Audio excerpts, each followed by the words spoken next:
Hello and welcome to One Sports official webcast. I'm Brian Dudiak and I'm joined by a very happy redheaded wonder, Andy Harris, whose Phillies are in a World Series against the Yankees. That's right, Brian. It's shaping up to be a World Series for the ages. You got the two best lineups in their respective leagues. The Phillies play an American League style of ball. 4 guys, 30-plus home runs. I really think this is going to be a fantastic series. I don't see it going less than 6 games. I'd have to agree. It's, every way you look, the lineups are very similar. They've got 2 big-name power guys in the middle.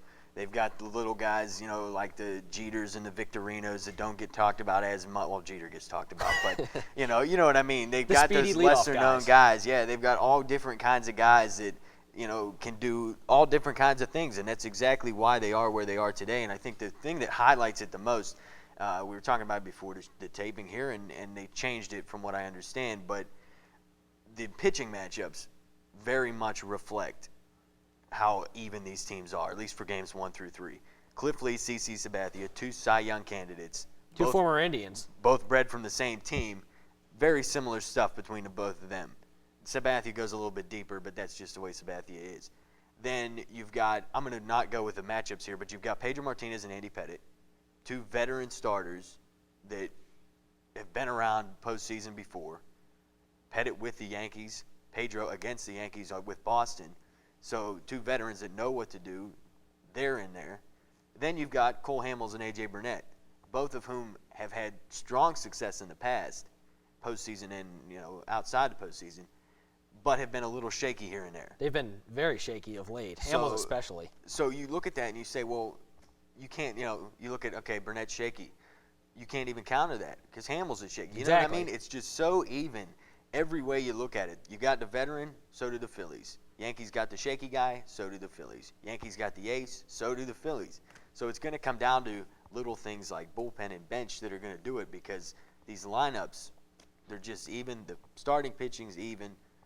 You can go position by position and, say, oh, well, the Yankees beat the Phillies here, the Phillies beat the Yankees there. But overall, I think it's more or less even. The one spot where I think the Yankees have a significant advantage is the closer, Mariano Rivera. Bradledge has pitched well in the playoffs thus far, yet to allow a run. But I will take Mariano Rivera every day of the week over Bradledge. You read my mind. That's what I was just going to say. He's been, this year especially, he's been so dominant. But it's like an 8-inning game. He's not going to mess up. It's just not going to happen. Bradledge, we know he has strong numbers this postseason and in the postseason last year, but it's just that mental factor that Mariano Rivera brings in. When you're facing a guy like Bradledge, Yankees fans are going to think, oh, we got a shot. He's struggled a lot this year. We've got a shot. Phillies, I would be a lot more nervous going into the 9th inning. I talked about how when the Twins were facing him, I remember the elimination game. The 9th inning in Minnesota, they were all like excited, we're going to rally. I was like, why can you even get excited about this? It's Mariano Rivera. You guys are done. It was over when you guys, didn't get a run in the 8th inning. Put down the towels and head home. Exactly. So that's the way, I look at this series. If I'm a Phillies fan and I am heading into the 9th inning, even if it's a 1-run game, I'm a little bit more, because we've got the bats like Howard that can hit that 1 home run out, but and they made a living tough. Off destroying good closers, very good closers this postseason with Broxton and Houston Street. Very true. But Mariano Rivera is a step above either of them. He is, and Broxton had the edge on speed. Obviously, he's one of the most powerful pitchers. Can throw 101. Yeah, but regardless, Mariano Rivera, he's got a ton of experience, and I think that's the best thing about this series too is the experience level. Last year it was the new guys, Tampa Bay. And Philadelphia, which had never been in the World Series before. And Philadelphia, too. This year, despite Philadelphia's last year was their first year in a while, it's 2 guys that have been around. The Yankees both didn't teams make the are very postseason last year, but yeah, they've got it. Everybody's been around. They've all done it.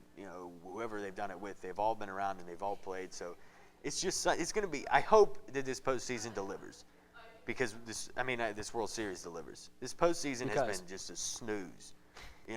give a shout out to radio guy Connor O'Neill. He's been bored out of his mind this postseason, and most baseball fans have. But this World Series, I think, has the potential to be real fun to watch. I mean, if this World Series doesn't deliver, I don't know what World Series will, because these are, for the first time in a while, we finally have the two best teams, in my honest estimation, from each league in the World Series. I'd agree. It's tough to make a case that any team is better than the Yankees in all of baseball. They've won the most games. Mm-hmm. Then you have the defending champion, Philadelphia Phillies, two-time, NL pennant winners right there, representing the National League. I don't see a team better in either league. So, exactly. Normally, the last couple of years, there's always been, like, a team that's borderline World Series caliber, like the Rockies in 2007. The Cardinals in 2006 were about the worst World Series winner in, recent memory. Yeah. So, finally, we have, at least on paper, a very good World Series. Completely. Now, you brought this up a few minutes ago about the starting rotations.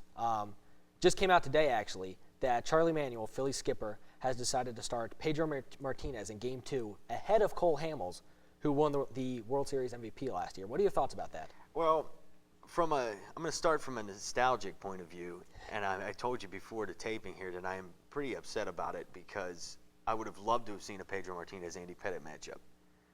But at the same time, it is interesting because it definitely offers a little bit of a change of pace here. I think it's tough to say because Cole Hamels has been so inconsistent. Is it going to have that big of a deal? I don't really know. But it's tough. It's really tough to say. My point being, I guess, would be that I don't think it affects it that much at all. So that's my opinion, but you may know better than I do. Yeah, I don't see either team having a significant advantage in the bottom two-thirds spots of the rotation. Yeah, and I think I want to clear that up, too. It's a solid two-thirds of the rotation. Don't get me wrong. It's two good pitchers on both of these teams in the bottom half. It's just that I don't really see any of them having an edge over the other at this point. They all have their weaknesses and their strengths, and they're all pretty similar. So exactly. I don't see any of these having two dominant as opposed to one or anything like that.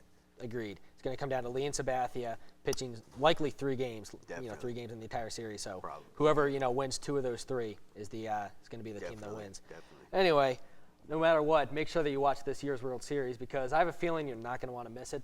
Also, make sure you check out One-on-One Sports on WSOE 89.3 FM every Wednesday at 10. For Brian Dudiak, I'm Andy Harris. Whose side are you on?